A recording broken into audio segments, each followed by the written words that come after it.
locally. Welcome to the 10 o'clock news, people. It's 9 o'clock. Actually, it's 8 o'clock. It's a generic time of the day. It is. We don't know when you are listening to this. We are. But if you were cool, you'd be here at the live stream. Maybe. Either watching on YouTube or downloading the podcast. Are you guys watching the No Driving Gloves live stream? Be cooler if you were. I just had to throw it in there. Yeah. I've never seen that movie. You should watch it sometime. Yeah, probably. There's cars in it. So what's most movies made in the last 100 years have them. Yeah, that's true. What's up with the lying Malaise car drivers? The what now? The lying Malaise car drivers. What is a lying Malaise? Yeah, what are you defining as a lying Malaise? Somebody who drives a Malaise car and is lying. Like Malaise era, like 70s, 80s? Yeah. Oh, okay. Yeah, I mean, not big on liars in general, but I mean, I'm trying to how does their car enter into it? Lying about how Malaise their car is? There's this thing going around social media of a car accident where a late model white, like Toyota Camry, rear-ended a mid-70s Chrysler. Oh, I saw that. Yeah, the front of the Camry's all smashed in, and the Chrysler says, "Oh, my license plate fell off." Well, yeah, the year of manufacture plate. The real stories come out on Reddit with the real photos from the accident, and it turns out this guy rear-ended a semi. And then when this semi was removed, they hadn't removed his car yet. And this guy with this Chrysler came zipping in, backed up, took the picture, and posted it that he was in this accident. People lying for clout on the internet. What will they invent next? Yeah. That just sounds like the internet to me. That's like the epitome of the internet right there. That is all you need to know about social media. What gets me is there's still a cop in the background of this photo. You would have thought the cop would have been reacting or something to this guy backing his car up across all this crushed metal and broken pieces and shards of car. But that car had a Michigan plate, as I recall. So it was probably a Detroit cop, and he'd seen enough already that day anyway, and didn't want to get involved with some Yahoo and a 73 Chrysler. Yeah, if it happened in Detroit, I mean, that's just. Yep. That's what it is a 73 Chrysler New Yorker. The guy, Detroit's Unforgotten Wheels. So this must be a friend of Derek's. So how's your day going? I was driving home from my company picnic, and this happened. See, that's how you know it's a lie. Because what the heck, the company picnic? Is this 1950? Yeah, he's in a 73 Chrysler. He obviously lives in a dream world, but I don't know. I will say, Chrysler New Yorker is a heck of a car. I mean, I can't speak specifically to a 73, but I've dealt with some early 60s ones and driven a trio of 67s that a local guy here has, and they're just a sweet car. I mean, they're big, but not as big as some other Chryslers in that time period. But they're about as close as you get with to a personal luxury car with Chrysler in that area. Well, I believe the little group called the B-52s talked about how big Chryslers were. Yeah. Believe they're as big as a whale. I can't say that. It's not. I don't know if Jason's here, and it's not No Driving Gloves After Dark yet, so I won't make those comments. So what kind of little things do you guys want to chat about? I'm not going first tonight. Well, I mean, I think you kind of honored me with the graphics, so I can talk first, I guess. As I say, yeah. No, this is ChatGPT honoring you with the graphic. Okay, well, Thank you, autocorrect for the burger reference, because yes, it's true. I believe I have this personal thesis that America's food is the hamburger because of the automobile. Because prior to that, my cultural history tells me that the hot dog was America's food. It was the food that you got at ball games, back when baseball was the American pastime. And then you got from street vendors, wheeled carts and things in the urban centers.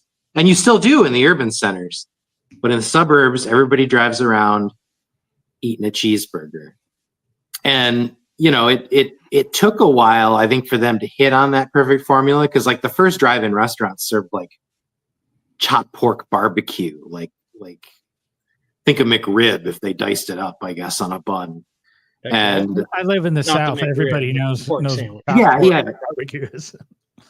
I love pulled pork shoulder, but I have to operate on the assumption that not everybody does. And the pig stands, they called them in Texas, and then they really caught on in LA, of course, because the weather's drive-in weather all year round. But drive-ins are sedentary, and of course, the next step was people wanted to get that to-go food and just drive off with it and just munch it as they went. And you end up in a situation where you have to have something that you can drive safely. And early automobiles in particular, being more of a handful while underway, you can't be driving, getting a chalupa down the front of your vest because it's shattering as you bite into it. It's got to be something that'll hold its cohesion together. And, especially while you're holding a cup between your knees and working a clutch and driving manual steering and whatever.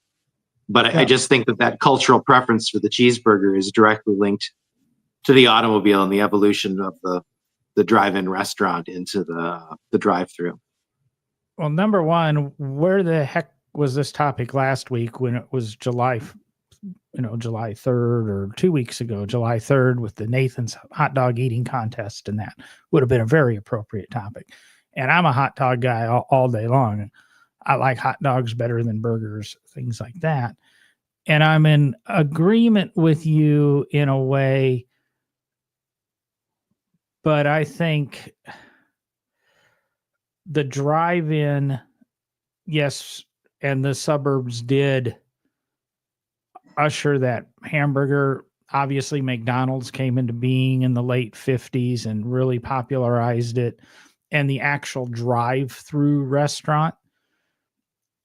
And I'm very conscious when I go to a drive-through, which I don't do very much anymore, but the mess that your food will create. Like if I do go through a McDonald's, I get a double hamburger. I don't get a quarter pounder with cheese. I don't get a Big Mac because they have all this other crap on it that wants to fall all over me and my car. I've had a steadfast rule that since my blue CRX, 85 CRX back in about 1989, you do not eat tacos in my car. I'm very... Whoa. What are you supposed to do at 4 a.m. when you're drunk? Not be in a car. Well, usually it's nice to get her out. I didn't say the driver. Oh, okay. I didn't say the driver. Like I said, it's just nice to get her out on the hood to enjoy a taco at 4 a.m. in the car. It's not. Oh, it's a bit early in the evening for that line of conversation. Well, we're trying to get Jason to join us earlier in the episodes. He wants to know driving gloves after dark. But yeah, I mean, 5 minutes ago you weren't going to mention the whale tail, and now you're talking about that. Well, I wasn't talking about the whale tail. Oh, more about the elephant's trunk. And I'm not talking the gift shop. By the way, which we're happy to say No Driving Gloves is now brought to you by my new gift shop, Hustle and Heritage. Website coming soon. Merchandise there. Hustle and Heritage. Where did that name even come from? Well, I'm hustling to create heritage. Yeah. Actually, I'm hustling to create heritage for you because a majority of the items I'm selling could be handed down generation to generation because I'm not selling cheap Chinese crap. only the best Chinese craft. Yes. Trump Well, endorsed. I've always said that I think China's capable of making whatever quality it wants, but just they're also willing to make extremely cheap stuff to shovel overseas because that's what the demand is. There, yes, exactly. The cheap stuff comes overseas. The high quality stuff stays there. Well, I mean, myself was just in Harbor Freight today. I bought 3 tubes of super glue and a magnet with a telescoping stick. And Now, wait, a magnet with a telescoping stick or a telescoping stick with a magnet? Because there could be a difference. I can't remember what the package said, Oh, okay. but I know that it's a stick that extends with a magnet on one end that I can use to reach things that I've dropped, which I'm prone to do because I got a new dryer today, unnecessarily, perhaps, as it's And you turning out. dropped it, and you had to pick it up with the magnet. No, I dropped a screw down inside it when I was attaching the cord. we were talking about not getting divorced earlier, and you went out and got a new dryer. Doesn't that involve a divorce somewhere? No, it just involves a 20-year-old dryer that stopped working. And after I replaced several parts, decided perhaps the motors just had it. But no, it actually appears it's probably something upstream in the electrical system. But we're still developing that line of questioning. But no, so I thought, gee, a stick with a magnet would have been handy in this situation. And I found myself wandering the aisles of Harbor Freight. Oh yeah, I bought a fishing tape to run electrical wire through a house wall, which is not car related. But Oh, nice. yeah, but I did, I looked longingly at everything on the shelves there and thought how I might use them in automotive projects. Well, it seems, and to keep it, go back to our tool episode. It kind of seems Harbor Freight has done a really good job. I mean, they have 3 distinct lines of tools, and they've done that job of replacing Craftsman. Sears went away, and Harbor Freights, and it used to be backwoods, crappy stores. Now they're everywhere. They're clean. They're well lit. A lot of the tools are raved about. I did, when I redid my wood shop about a year ago, part of one of my goals was, I didn't want to spend more than $1,000 on everything, table saw excluded, because I wanted a saw stop, and those are just astronomically expensive. But everything else I bought was a Wen tool, which isn't Harbor Freight, but it's all Chinese made. But that Wen bandsaw, I would put up against the old Grizzly that I had, the disc sander, belt sander combo. It's as good as the Craftsman one that I sold a couple of years ago, when I sold my big wood shop and I bought all this new stuff. And I mean, for what 90% of us do, I think the tools are great, and I don't have a problem anymore with Harbor Freight tools. Matter of fact, I saw the joke ad talking about I trust this more than something. And it's, I trust Harbor Freight jack stands more than. And to be honest, I don't think, 10 years ago, I probably wouldn't have trusted a Harbor Freight jack stand. Now I think certain levels of them are a quality product. There was a big recall on them a few years ago, because I remember writing about it when I worked for Hemmings. And so that was the first time I saw that meme, and it was timely back then. But yeah, now, and frankly, I've been using Harbor Freight jack stands, but I work on Corvairs and Falcons. I'm not going to throw them under my F-250. I don't put the F-250 in the air. I have professionals do that for me, because I only work on cars when it's fun as much as I possibly can. You don't even need to put an F-250 in the air. You just... That's true. That's true. Right. Unless you take the wheels off. If you need to take the wheels off, then you got to do something. But there's not much you have to do unless it's tire or brake related. You just walk under the truck and do whatever you need to do. No. And I'm actually a liar, because I put, a new fuel filter on it. I changed my own oil, both of which turned into major fiascos, because I don't think the last guy had put any oil on the ring of the oil filter. So the thing just tore apart as I tried to take it off. And I ended up having to it was thank God for my buddy Dave here in town, because he saved my bacon on that, and he helped me replace the fuel filter. And then he looked at me and he says, when you go to do the spark plugs on this, don't call me. And so I went and had professionals do that part. Which engine is it? The V10, but it's the earlier don't- V10 without the paper thin heads, thank God. Don't call me either. Yeah. I've heard many a friends say things about those engines. Yeah, King Triton works for me, but it's I've got other things on my oil filters, I try to never forget the red Loctite on the threads. Wow, you must lease or something. Huh? Your last oil change before you turn it in? No, I wouldn't do that. So I know we're getting off down a tangential. Yeah, we need to hear your opinion about car hamburgers before you go on this tangent. Yeah, car hamburger.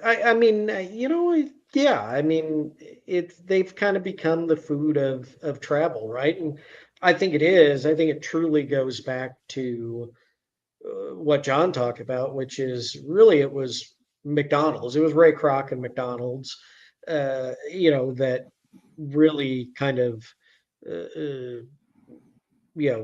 brought that to the forefront of suburbia. Suburbia is developing and people are traveling more. And here's this quick meal that can come out, used to come out really fast. Now, when you drive by a McDonald's, the drive-through line is 10 minutes long because evidently they don't know how to do it fast anymore. Well, it's all the people getting back in line to complain because they got their order wrong. Exactly. Yeah.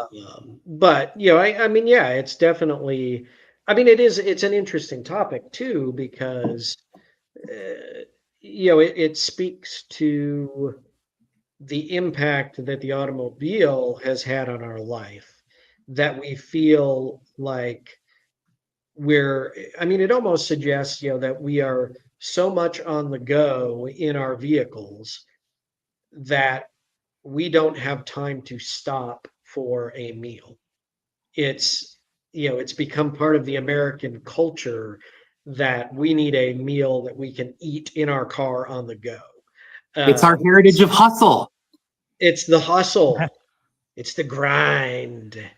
But it's kind of a shame, so maybe the hamburger is the symbol of American,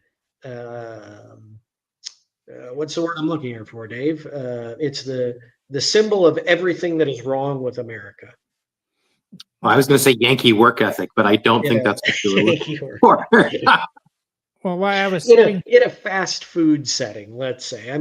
If you're chilling at home with the grill going and you got some burgers and dogs on, okay, that's different. But man, I can't even remember the last time I ate a fast food burger in my car. I've tried to get past that point in life.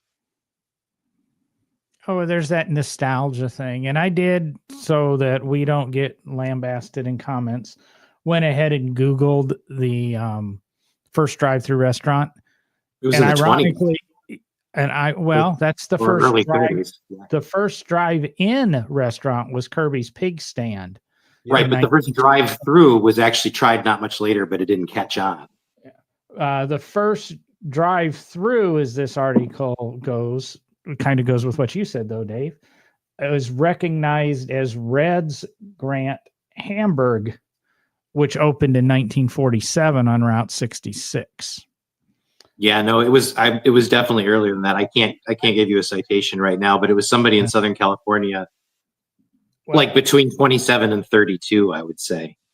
Like around the time Carpenters and what was the other one that was so big there in LA were catching on.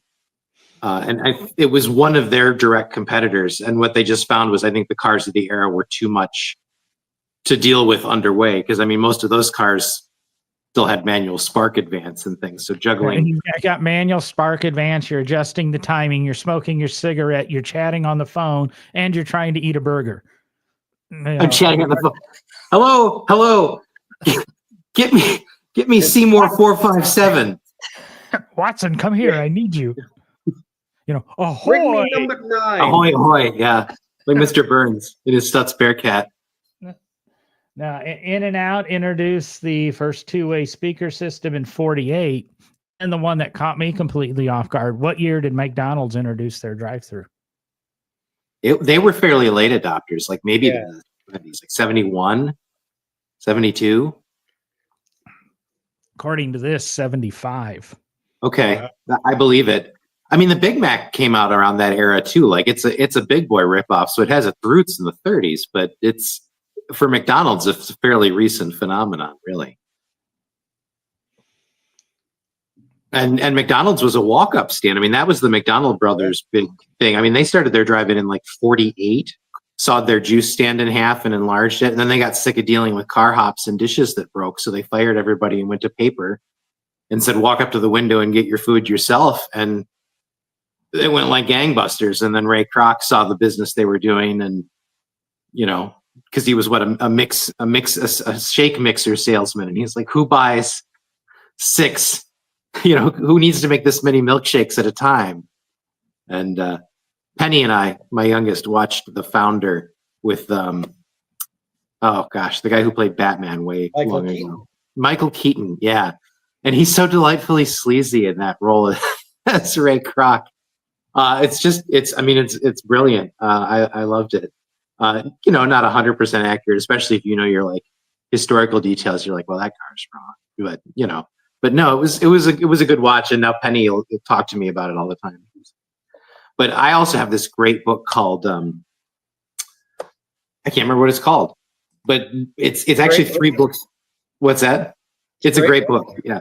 Well, it's actually 3 books in one, and one of them is all about American car food culture, and it traces its roots way back to like the car hop boys that would come out of the soda fountain and bring you your food, and they'd hop up on your running board and hand it to you at the curb, and you'd drive off. So I mean, in reality, that's sort of like your proto drive-through concept, and of course the city's got sick of that, blocking traffic at the curbs and that sort of thing. But now we have those 15-minute or 5-minute, pickup only parking spaces marked. So we're kind of back to that system, except people don't bring it out to you anymore like they did. But yeah, and then Kirby, his innovation was to take it off the road and give everybody a place to park while they waited for their food. And then they became these hangout spots, but then that became a problem because turnover is everything with a restaurant. And if you got kids just hanging out, drinking a single soda for hours, you don't have any turnover.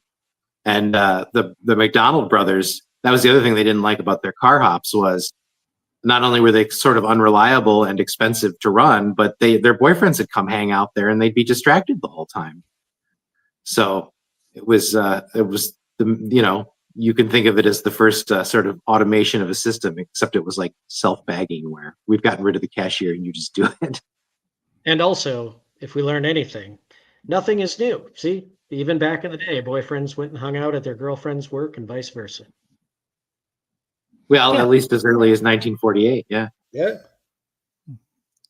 I think that was part of the pre-show conversation. Sure. But we were talking about HR, remember? Yeah. Oh. I don't remember 5 minutes ago. So, Yeah. As my mother used to say, I can't remember what I had for breakfast. Some days I can. A nice practical bran muffin and a cup of weak tea. Sure. Yeah. Why not? I don't know. I don't know either. But anyway, here's my t-shirt idea. Since we've established that the hamburger is the sign of Puritan work ethic, a hand holding a hamburger and it says "Rise and Grind." Somebody's going to steal that and make millions. Great. And it's not going to be you. That's the problem. I just want to see the t-shirt happen. I spew $1 million ideas all day, every day, but I have no capital. So yeah. Well, as the title of the episode says, gutted, we've just talked about filling our guts. And tomorrow is July 18th, as we're recording on the evening of the 17th. And the wonderful Leno's Law will be voted on by the California State Assembly. Now, all of us are Midwest, East Coast. So California, it's one reason I avoid California. And while the full bill cleared the California State Senate, I believe 32-3, the Assembly has decided to officially modify a lot of the law, pretty much negating any effect that it's ever going to have on the collector car hobby. And I just thought we should vote on or comment a little bit on it. And we've commented before, but the way the bill looks to be being presented to vote tomorrow is the historical plate requirement will be there. And California historical plates basically cost you an extra $25 a year above the cost of regular California plates. Unlike Alabama, where a historical or an antique plate costs you $25, and that's it. You never have to renew it. And those plates are restricted to cars used only for exhibitions, parades, and club events, not casual drives. So pretty much negates being able to use your collector car unless it passes smog. And then the other one, as we discussed on the show, they have put in the mandatory collector car insurance mandate. So any of those cars that are exempt have to have collector car insurance, which the initial bill was to design so that you could have a slightly modified car, or you could run your 88 Fox body Mustang without having to worry about the visual inspection that California does, where they look under the hood and make everything's got to look exactly how it did in the brochure picture. You can't take that fuel injection off and put a carburetor or something. So that's all out. You have to, nothing can be changed on the car. You still have to run cats if the car came with cats. It's really a sad thing to say with a person as influential and as much money as Leno has, to see this thing that he lobbied for just destroyed. And you look at the main thing was basically, if your car was 35 years old and it would be a rolling 35 years, you were exempt from smog testing because how few vehicles there are. I think maybe the historical plate requirement or something like that might be legit to add, but the fact that you still are going to have to smog these cars if you don't meet all the criteria kind of sucks. And then the other thing is, when this law passes, it takes effect for cars 1981 and older. So anything newer than 81 is not affected. And it will be a rolling date again. So next year in 26, it'll be, well, actually, I bet it'll be 26, go back 35 years, 81, 27, go back 35 years, 82, capping out at 1985. Your math's a little off there. I was going to say, I was born in 82 and I just turned 43. So that math doesn't crack. Yeah. So, yeah, like I said, 45. I mean, you have thoughts on this, Derek? Because I mean, I can kind of see California's perspective here, I think. I mean, even though Leno was behind it, I never saw this going anywhere. It's California. They've always been the state that has been the leading kind of government entity that has pushed for environmental controls on vehicles, be it pollution, smog control, all of that. Anything CAFE standards. Usually California sets the most strict rules, and then it trickles out to everything else. So I mean, when I first saw it come out, I kind of knew that it wasn't gonna go through as it was first promoted, and even with Leno's backing, because I mean, yeah, he's got money and he's got a name, but he's not a bunch of politicians sitting around and figuring out what you know, how to keep the standards going and keep pushing for harsher and harsher controls on environmental impact. So I'm not surprised, and I'm just not. I think it's what you say, Dave. It's it's you see where California is coming from, and it kind of was like, yeah, this isn't going to work. Right, because California, I mean, you guys have seen pictures of what the smogs in LA looked like in the 60s, and they're saying, we don't want to go back to that. And so when you're talking about something like a 5-liter Mustang, you're talking about a car that was built to comply with California emissions standards that existed at that time. And they don't want to see it slide back to 60s style emissions because although there's only a few of them maybe out there, but this is a land where there's not a lot of rust to speak of. So these cars naturally just survive longer. So they do have a longevity issue out there, unlike here in the Northeast where stuff falls off the road after a while. And so they're just saying we're going to maintain our public policy, and cars that don't have smog controls on them from the factory still don't have to meet a stricter emission standard. I mean, they've not said your 57 Chevy now has to smog as though it was built in 1967, the first year we had, California specific emissions rules. It still just has to smog like a 57 Chevy. Your Leno's steam cars don't have to smog like a modern car.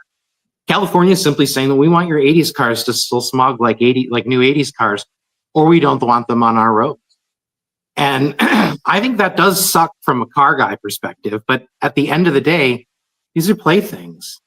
These are toys. And as a policy, they want cars on their roads to be ones that don't return the LA basin to a smog zone. And I have to respect that, and of course, we know that car guys who don't feel that way are fleeing the state in droves. And of course, commerce works the other way in the United States too. So if there was this demand in California for these cars to skirt the smog laws or whatever, I mean, they could make their way there. But right now, those cars are pretty cheap out there, which is another reason that people would like to, I think, run them smog free. And I've just seen too much abuse of historic plates, for example, on cars that are clearly just old beaters to be in favor of anything that's going to let something that was once considered compliant to be uncompliant simply because it's survived to a particular date. We don't issue those buildings for things like earthquake safety or handicap compliance, and so cars really probably shouldn't be in a different category from that. Actually, if you haven't updated or modified your building, you don't have to comply with ADA. Yeah, but you can't use the upper floors of it, for example, if they're not handicap accessible. So you can still have your modified Mustang, but it just has to sit in your garage. You can't go drive it on the roads. It's the same thing. And I was doing a quick percentage look, and nobody says anything other than it's estimated that 23% of all registered cars on the road in the United States are more than 25 years old. And we're talking 35, possibly 45 years old with this. So, but in California, how many more would be registered if they would smog or didn't have to be? Because you're basing that on current registrations, not cars that exist and could be on the road again. So, and then they're doing the aggressive license plate enforcement so that the Montana plate exemption, per se, LLC exemption, California is cracking down on that extremely hard. And heck, I live in Alabama, and Alabama has some stiff penalties too, or license plate registration. Like a friend of mine with his Rolls Royce keeps it registered to his home in Fort Lauderdale rather than in Alabama because it saves him like $18,000 a year on the tag. And we've got a guy in town with Pagani, and it's got Montana tags on it. So that's even in Alabama. And California, of course, has higher registration fees. But like I said, I just thought that should be brought out and said on this car enthusiast podcast to keep people aware. But what made me feel a little bit better about it, and kind of an FU to California. But I don't know what I actually feel about it overall. Is basically the negating of the CAFE standards by the current administration, where they can't eliminate the CAFE standards, but they modified the penalties so that no matter what your thing is, it's by a multiple of $0. So if you've got 18 points of CAFE penalties, multiply that by $0, your penalty is $0. And now they have waived all CAFE penalties going back to 2022. So if you haven't paid those, probably sucks if you're the company that paid your 2022 CAFE penalties and now it's waived, because you know damn well the government's not giving it back to you. I mean, it sucks to be anybody who lives in the rule of law right now. So there's a lot of things that, you know, I'm for, and there's a lot of things that I'm against, and there's a lot of things I'm very questionable of. But I guess that honestly, that's the same way. The current guy, the previous guy, the guy prior to that, who's the guy we got now, and then the guy prior to that. So, but I don't know. I can't say I'm against CAFE regulations. The guy that's all of a sudden become a hybrid fan, but it is a free market economy. And if we want cars that go 3 miles and get 3 miles a gallon and pollute to, you know, and return California to 1966, I guess that's what we want. Like we said, I think you said it earlier, Dave, it's a free market economy. And if that's what people want. I said that in a text, but you're correct that's what GM has to do, because a long time ago, American courts said the only thing that corporations are permitted to care about is the bottom line and their shareholders. So they don't get to have ethical concerns about things like externalizing pollution onto other people who didn't purchase the car and make that decision.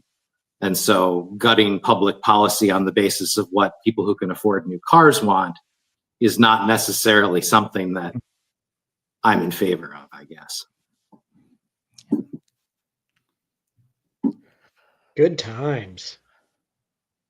I mean, new cars suck, and they're going to continue to suck. And the real answer is mass transit. But what we're going to get is self-driving, because it forces you to continue to buy the new car. Yeah. Hence why I like old cars.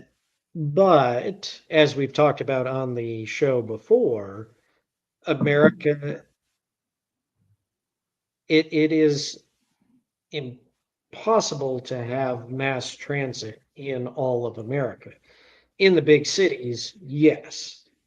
But this is too big of a country, too rural of a country to get rid of the automobile, solely for mass transit. And it's where we're going to have to accept the fact that there's going to be mass transit in areas. There's going to be all electric vehicles in areas. There's going to be hybrid vehicles in parts of this country. And in the most rural sections of our country, internal combustion is going to live, because you just have the most flexible. Pardon? It's the most flexible, and it has been since they invented the self-starter. End of story. Yeah. And it's the most viable in those areas. Okay, hybrids, yes, but when you get into, I got to point out though that like we can't really walk into this as a country and be like, this is because of our concern about underserved rural areas, when we don't give them the same consideration when it comes to things like internet and phone service. I mean, we've been steadily gutting every protection for rural America. So I don't really think that setting the CAFE penalties to $0 has anything to do with looking out for their interests. Well, I'm just thinking as we go to our automated pods that are going to commute us all everywhere, we just walk out to the street and there's a pod. Well, the ones out in rural areas will kind of look like the Smith Ute trucks. They'll just have a pickup bed attached to the back of them. I Maybe mean, a trailer. and there's also I can see honestly I can see a version of this reality where you take the pod as close as the nearest intersection, which is where your little side by side with the gas engine is parked. So you don't take your side by side all the way into Walmart ever. You just take it to the pod station. It'll be an electric side by side, and there'll be chargers at the pod station. Yeah, and With- and That With the works way because we're it doesn't going. need the range. Yeah. so having grown up on a large farm, how do you get your cattle to the stock markets to sell and buy? I mean, Tesla I don't know, Derek, how'd they do it in the 19th century? They put them on trains, didn't they? So we're going to have trains? I mean, ideally. Well, trains are electric. Or is this the self-driving dystopia that we were trains are describing with the electric. pods? You got to describe which dystopia we're living in before you pose this question. The cattle move in different ways depending on. I mean, it could be a self-driving hybrid semi-truck Well, that's with what I was saying. with like a barely asleep or a barely awake guy behind the wheel in case there's an emergency, because he's going to be able to do something when the truck full of cattle loses self-driving at 70. But Well, right now we have self-driving semis that don't require drivers. So Perfect. why would it be any different? As that's what I'm just saying. Is imagine one of those in a loop someplace, just full of dead cattle, like just flies everywhere. Like it's Waymo. We're writing a movie now. This Yeah, actually could become a very good movie. Mm-hmm. I like how this whole show is tying together in the end, because that's kind of what I wanted to talk about tonight, is involving some things about movies and different things like that. So this is all tying together so lovely, and we never plan it out that way. No, and when we always rotate back to the beginning, so it's just the no driving gloves, automated self-driving semi of dead cattle. We just give them a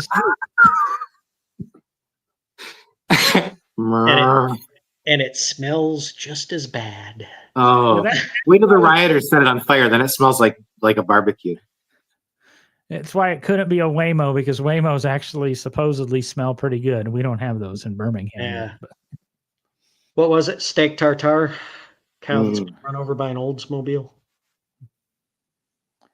Is that this? That's what they say. Tire. Yes. Steak tartare. Steak tartare. Yep. Well, Derek, what you wrote in the notes, does not go with what you just said. So let's dive into your version of this evening.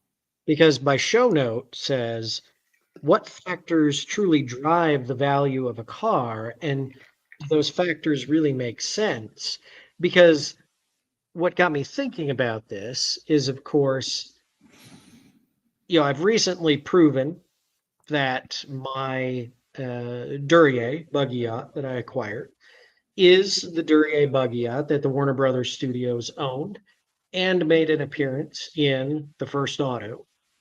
And that clip from the first auto was also used in the movie Who Killed the Electric Car. However, that does not make my Duryea buggy yacht worth a dime more. But the Mustang that was used in Bullet, the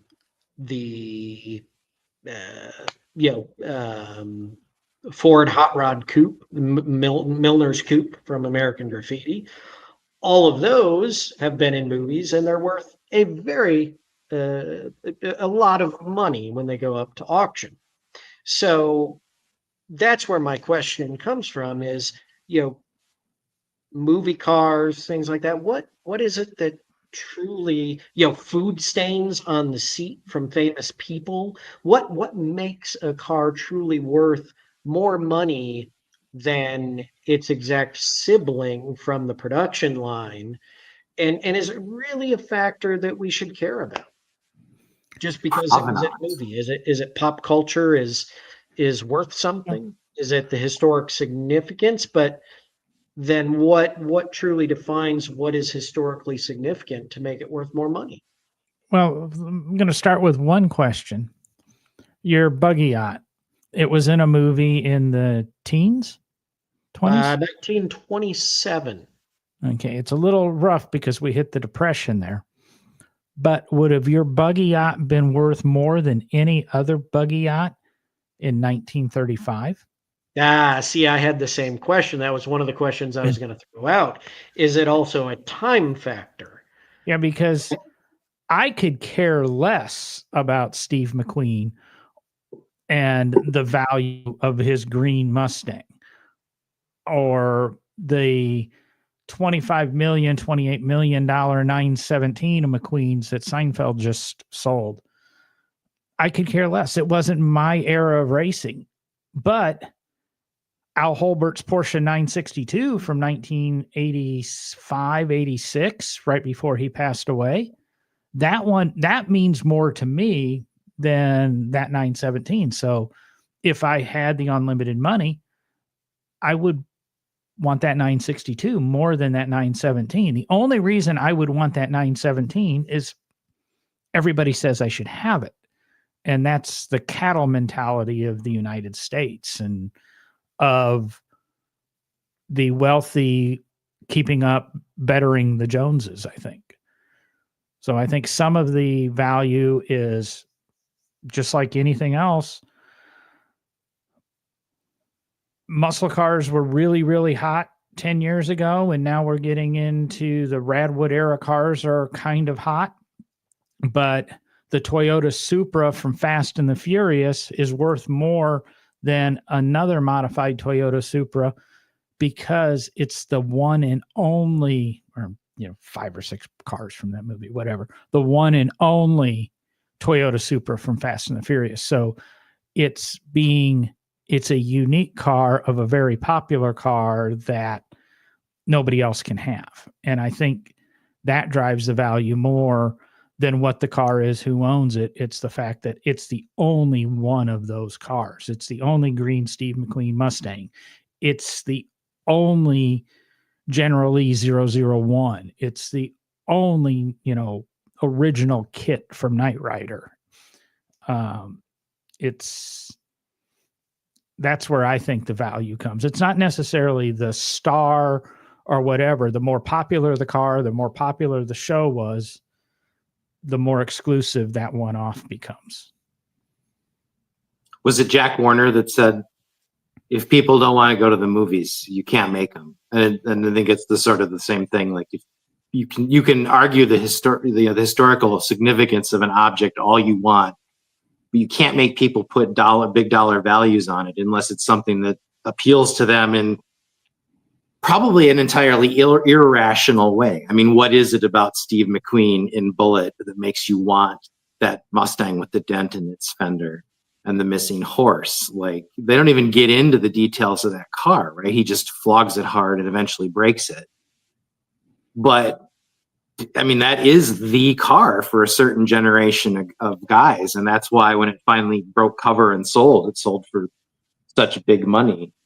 And the Milner Coupe, I mean, not an objectively good looking car, right? Like the only reason people would pay big money for the original of that, and the only reason it's been cloned a gazillion times, is because it's so significant to that movie. It's got that ineffable cool aspect to it because of who John Milner is in that movie. I mean, even Paul Le Mat hasn't had like a level of success that would make you like think of like the John Milner car and connection. So it's hard to like really say that. And like, I think guns are sort of the same way. Like you can be like, oh, this is a really rare, unusual. They only made like 6 of these black powder shotguns in Tennessee back in the 1890s.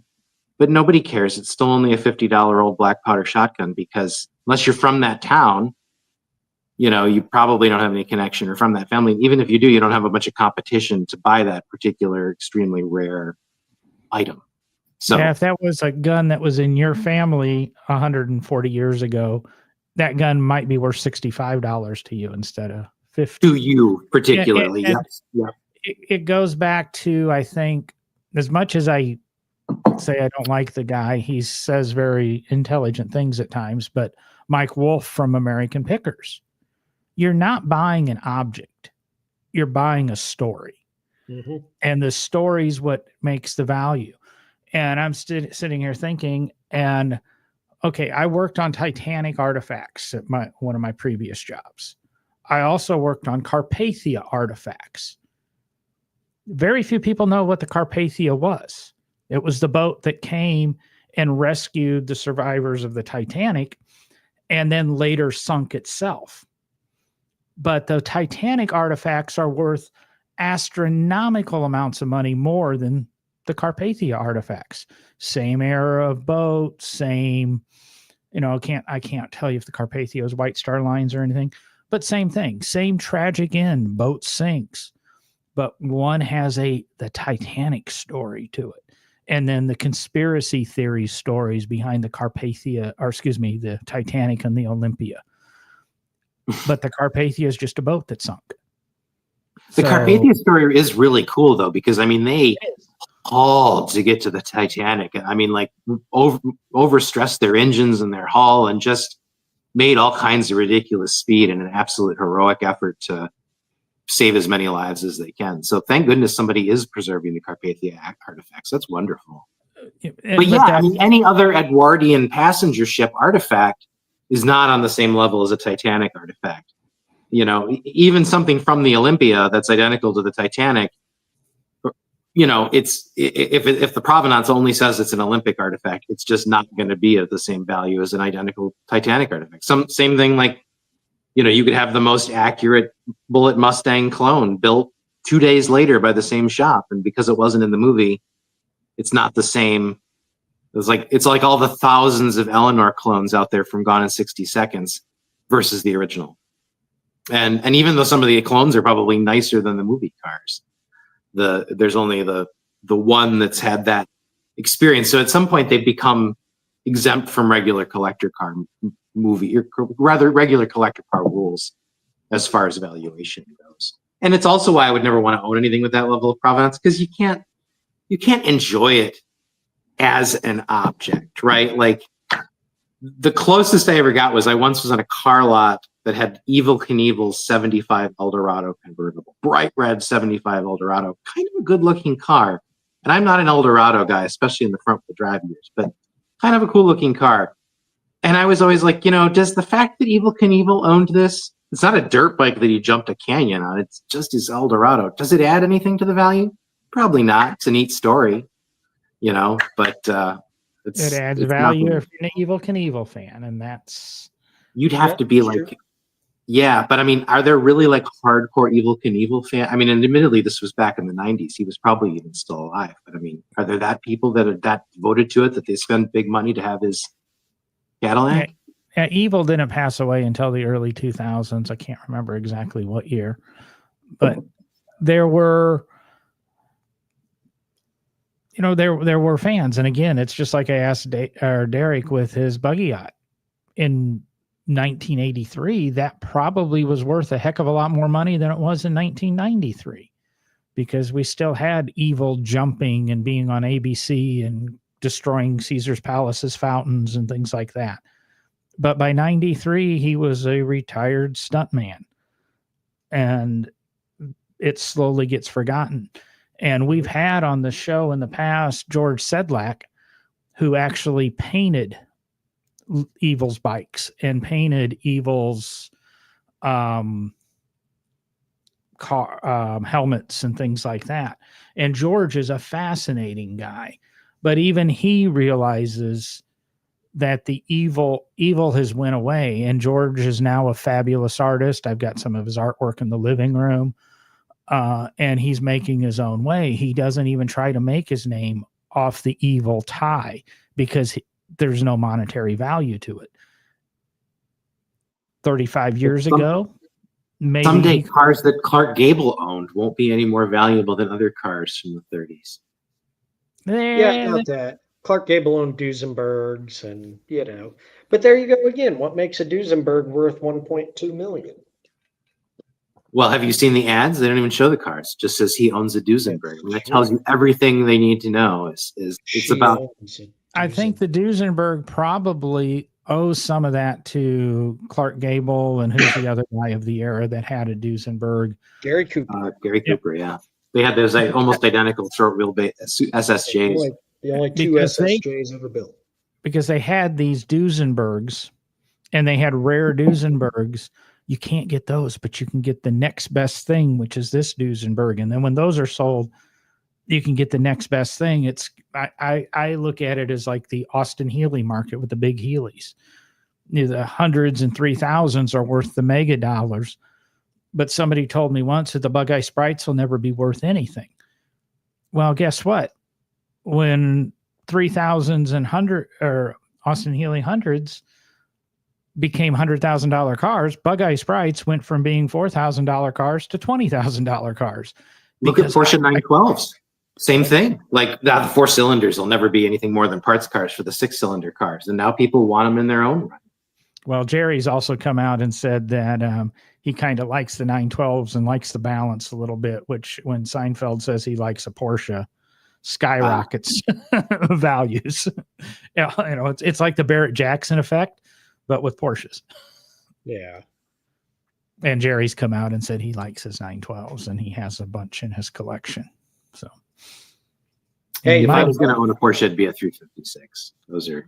Well, he's got those. You know what I really like? Duryea bug yachts. Let's see if I can impact the market.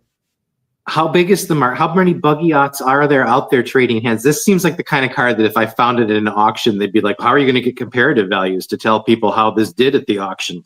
Yeah, this sells for $100,000. You don't know if that's 200,000 short or some kind of record.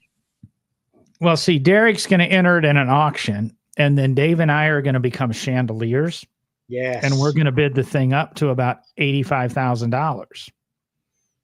And then it's going to appear sold. It's going to be 100, guys. Sorry. Yeah, but we're going to bid it up to 85. And then it doesn't sell. And then Derek's out $1,000 for putting it in the auction. And then he takes it to another auction.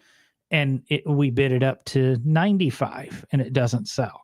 Well, it's worth a little bit more. It's worth a little bit more. And then he takes the next auction, makes the reserve 125. And some third person who's not aware of the chandeliers in the room bid it to 125, and Derek walks away a happy man.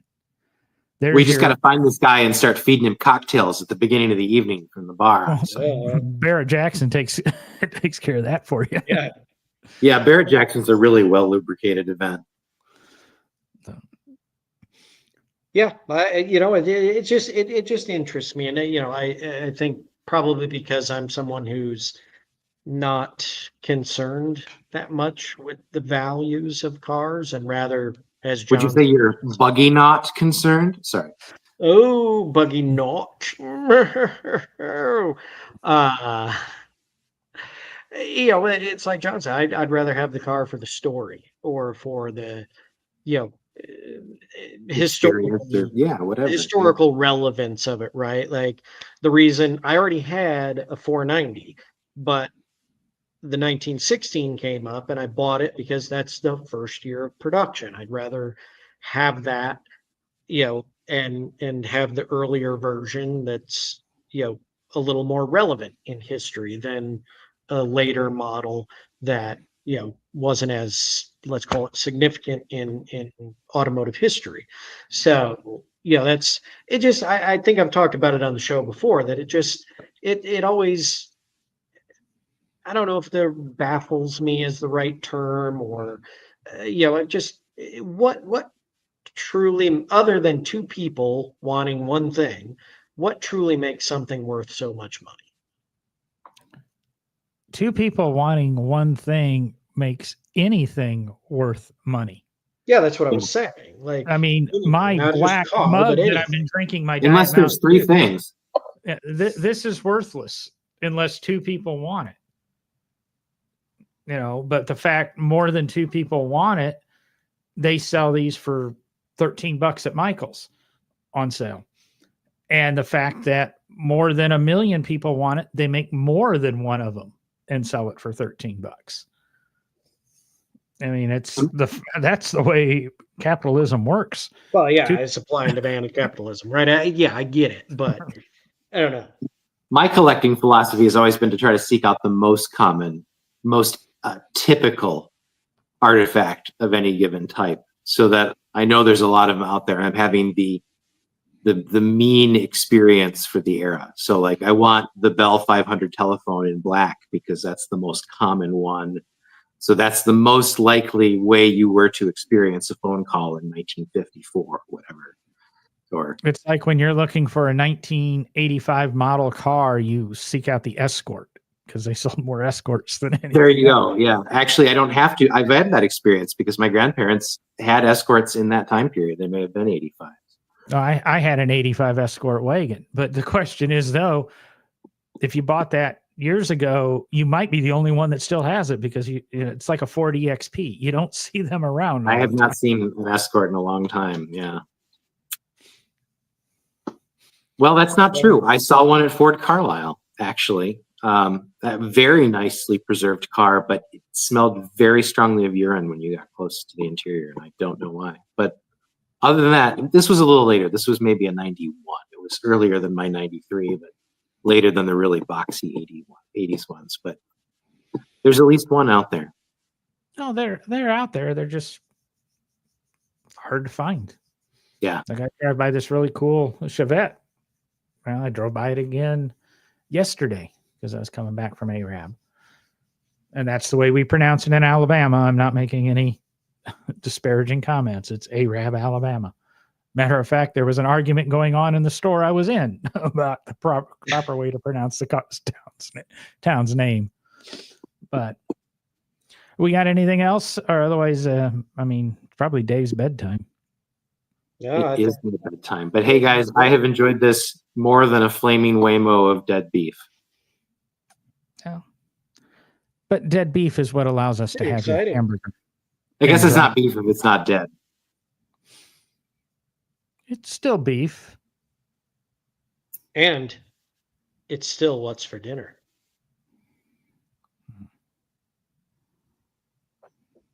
Where's the beef? Okay. I'm sure I don't even have to tell you this tonight. You're probably already off your ass, headed to get some gas. Because we are out of here.